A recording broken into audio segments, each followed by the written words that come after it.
የፈጣሪ ስጦታ ነው። ልጅ የሚሰጥ ፈጣሪ ነው እና አንቺ እንደዚህ ሁሉ እስኪበጣበት ድረስ ይሄ ሁሉ ሰው እስር ቤት እስኪገቡ ድረስ ህዝቡ እስኪባላ ድረስ እነዚህን ሁሉ እስኪጣሉ ድረስ እንደዚህ እስኪጀፋጀፉ ድረስ ወንድሙን እስር ቤት እስኪያስገባ ድረስ እውነት በጣም ሼም ነው። ሄርሜላ እንዴ ሼም ነው። ምን ሆነሽ ነው?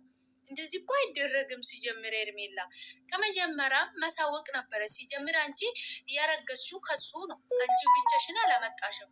ምን አስደበቀሽ? ምን አስጠፋሽ? እውነቱን ነገር አትናገርም?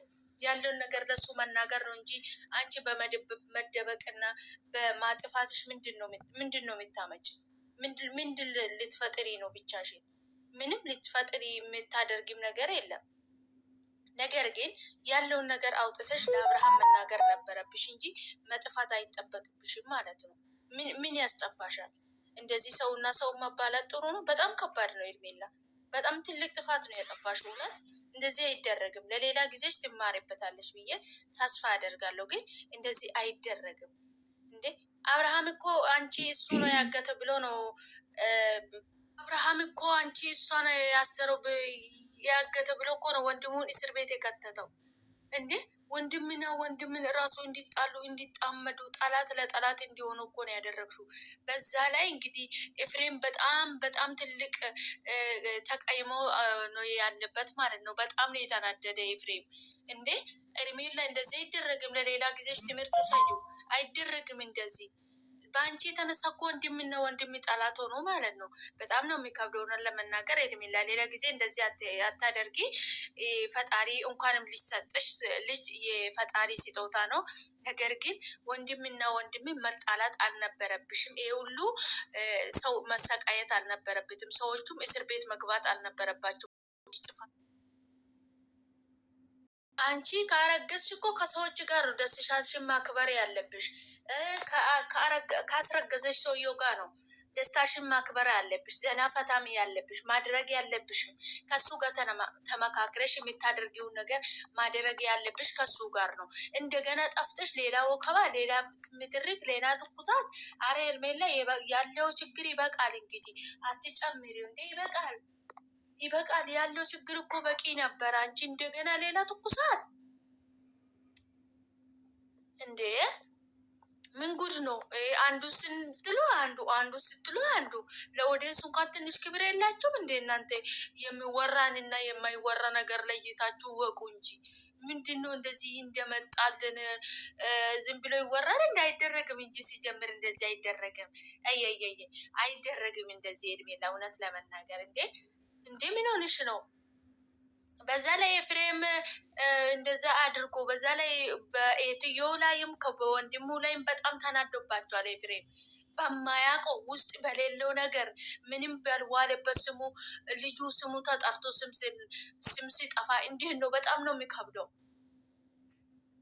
እንዴ! 8 ቀን ሙሉ በዛ ላይ ያለውን ችግር እያወቅሽ ሚዲያ እየተከታተልሽ ነው። ሁሉም ነገር እያየሽ ነው።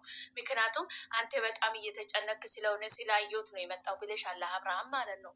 ገባሽ አይደለ? ኤፍሬም እና ዳኒ እስር ቤት እስከገቡ ድረስ ግን አልመጣሽም፣ እስከዛ ድረስ ማለት ነው። ገባሽ አይደለ እንዴ? አብርሃም እኮ ሚዲያ ላይ ተናግሯል። ነገ ፍርድ ቤት ይቀርባሉ። እነሱ ናቸው ተጠራጥሮ መጠየቅ ያለባቸው። ነገ ይቀርባሉ። እሱን ቀን መተሽ እኔ አለው በራሴ መንገድ ነው ሄድኩት። ለምን አላልሽም? ምን ይዞሽ ነው? አሬ ሄርሜላ በጣም ነው የሚደብረው። እውነት እንደዚህ አይነት ነገር አታደርጊ። ልጅ እንኳን ፈጣሪ ሰጠሽ። ልጅ የፈጣሪ ስጦታ ነው። ገባሽ አይደለ?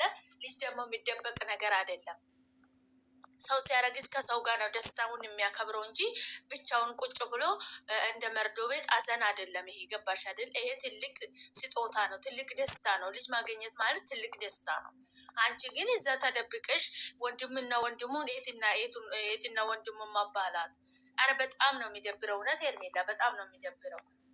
ሰው እኮ ካረገዘ ልጅ ካገኘ እኮ ከቤተሰብ ጋር ደስታውን ያከብራል። ካስረገዘ ሰውየው ጋር ነው ደስታውን የሚያከብረው። አንቺ ብቻሽን ሆነሽ ሰላም የነበሩት ሰዎች እኮ አያይዘሽ እኮ ገደል ከተትሻቸው። ከድሮም እየተፋጁ ነው። በአንቺ የተነሳ ነው ይሄ ቤተሰቡ እየተፋጀ ያለው።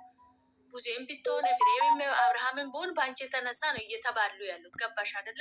ጭራሽ እንትን ያለው እሳት ላይ ጋዝተን እያንከረከፍሽ እኮ ነው አንቺ ጨመርሽበት እኮ እየነደደ ያለው እሳት ላይ ማለት ነው። እንዴ እንደ አብርሃም እነ ኤፍሬም እንደ ቡዜማ የሚያወሩት እኮ መሀላቸው ዴፍ ባይኖር ኖሮ እኮ እስከ ዛሬ ይባሉ ነበር ሁላቸው ባንቺ የተነሳ ማለት ነው። ነገር ግን ቆም ብሎ የሚያስብ አስተዋይ ወንድም አላቸው። ዴፍ በጣም ምርጥ ሰው ነው ማለት ነው። እሱ ነው ሁሉንም አንቺንም እረፍ አንተንም እረፍ እያለ ሀይ እያላቸው ያሉት ማለት ነው። እንዴ አንቺ ምን ሆነሽ ነው? ለቤተሰብም አታስብም እንዴ? ለቤተሰብም ክብር የለሽም እንዴ? እንዴ ለአብርሃምም ክብር ቢኖርሽ እኮ አይቅርበሽ። እንዲህ ነው እንዲህ ተከስቷል ተብሎ ነው የሚነገረው። እንደገና ገና ጠፍተሽ ከሱ ከኤቱም ከወንድሙ አረ በጣም ነው የሚነብረው። እውነት እንደዚህ አይደረግም። ሲጀምር ሄርሜላ አይደረግም። እንዴ ልጅ ካገኘሽ እኮ ካረግሽ እኮ ደስታ ነው።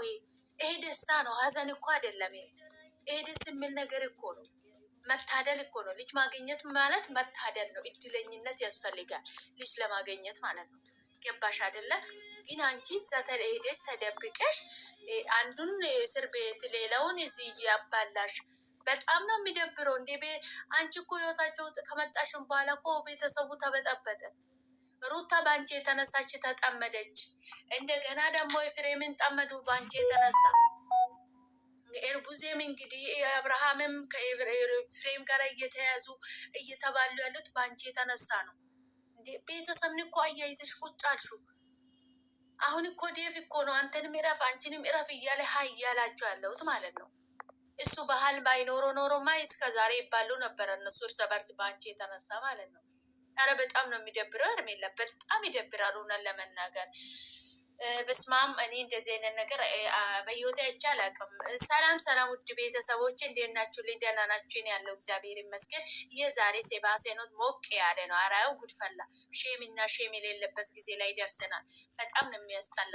ውድ ቤተሰቦች እንዴት ናችሁልኝ? እኔ ያለው ፈጣሪ የተመሰገነ ይሁን። እናንተ በያላችሁበት ቦታ ሰላም እንደምትሆኑ ተስፋ አደርጋለሁ። እንኳን ወደ ቤቴ በሰላም መጣችሁ ውድ ቤተሰቦቼ። ቪዲዮ ስታዩ ላይክ በማድረግ ጀምሩ። እንግዲህ ሄርሜላ የማይሆን ነገር እያደረገች ትገኛለች ማለት ነው። ሰው ካረገዘ ከቤተሰብ ጋር ነው ደስታውን የሚያከብረው ደስታውን የሚያሳልፈው። እሷ ተደብቃ ቤተሰቡን አንድ ላይ አባለቻቸው ማለት ነው። ኤፍሬም እንግዲህ በሷ የተነሳ ነው በማያውቁበት ባልዋልበት ስሙ ጠፍቶ እስር ቤት የገቡት ኤፍሬም እና ዳኒ ማለት ነው። ነገር ግን ሄርሜላ እያደረገች ያለችው በጣም ሼም ነው። በጣም ያስጠላል እውነት ለመናገር። ሄርሜላ ፈጣሪ መስተዋሉን ይስጥሽ ነው የሚልሽ። እኔ ሌላ ምንም የሚባል ነገር የለም። የሰው ልጅ ማግኘት ማለት መታደል ነው። ልጅ ማግኘት ማለት መታደል ነው። ፈጣሪ ለወደደው ነው ልጅ የሚሰጠው ማለት ነው፣ በልጅ የሚባርከው። ነገር ግን ተደብቆ ይሄ ሀዘን አይደለም። ከሰው ርቆ ሰውን በአንቺ የተነሳ ሌላው እስር ቤት ሌላው እዚህ እያባላሽ በጣም ነው የሚያስጠላው። እውነት ሄርሜላ አይሊመድብሽ። ለማንኛውም ትማሪበታለሽ ብዬ ተስፋ አደርጋለሁ ለሌላ ጊዜ። ነገም ደግሞ እንግዲህ ብድቅ ብለሽ ሄደሽ ደግሞ እንደገና እንዳታባላቸው አደራሽን። እንደው ለቤተሰብ ተጠንቀቂ። ለማንም ባትጠነቀቂ ለቤተሰብ ተጠንቀቂ። እንዴ በአንቺ የተነሳ ወንድምና ወንድም ኤትና ኤት መባላት አለባቸው እንዴ? አረ ጉድፈላ። ህይወታቸው ውስጥ ከመጣሽን በኋላ ሩታን በቡዜ ዘንድም ተጠመደች፣ በአብርሃም ዘንድም ተጠመደች። እያጋጋልሽ እኮ ነው ያለ ነገሮችን እኮ እያጋጋልሽ ነው ያለሽ። እውነት በጣም ነው የሚያስጠላው፣ በጣም ነው የሚያስጠላው እንደዚህ አይነት ነገር ማለት ነው።